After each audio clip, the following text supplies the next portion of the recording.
Kahapon guys, may nag-comment doon sa ipinost kong ulam na to. Yung talinom sa yung sardinas. Tinatanong niya kung ano daw ba yung talinom. Ito po guys, papakita ko sa inyo. Kaya Alex, ito papakita ko sa iyo kahit umuulan ngayon. Yung talinom.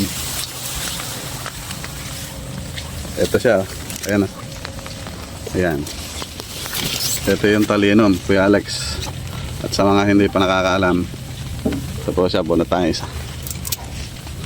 Ayan. Yan po yung itsura ng talinom.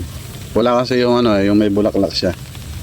Pagka po ito yung parang nahusto ng gulang, nagkakaroon ng bulaklak. Ngayon, yung kinukuha diyan, ito lang yung pinakatalbos. Ito.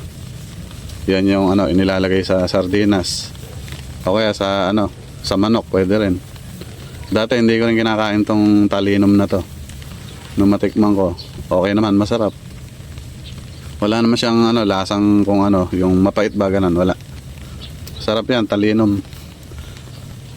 Ay, doon pala sa kabila doon, baka sakaling may bulaklak yung isa doon sa gate namin. Pakita ko sa inyo. Tara, samahan nyo ako mga Lodi Geeks. Nag-orkat na tayo dito sa halaman ni tita. Uy. Uy. Mga laglag na tsesa. Ayan ayun yung puno. Tara guys, samahan nyo ako kung ano yung itsura nung may bulaklak na talinom. Ayan may mga bilbilonak pa kami dito. Bilbilonak.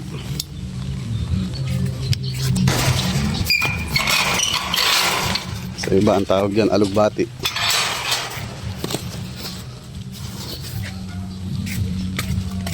Ito siya guys. Ito siya kay Alex pag may bulaklak.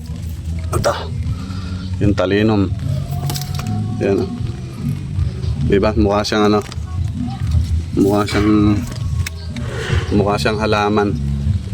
Sa mga hindi nakakilala, akala nila halaman to. Pero naiuulam to. So yun, nasagot ko na yung tanong mo, Kuya Alex.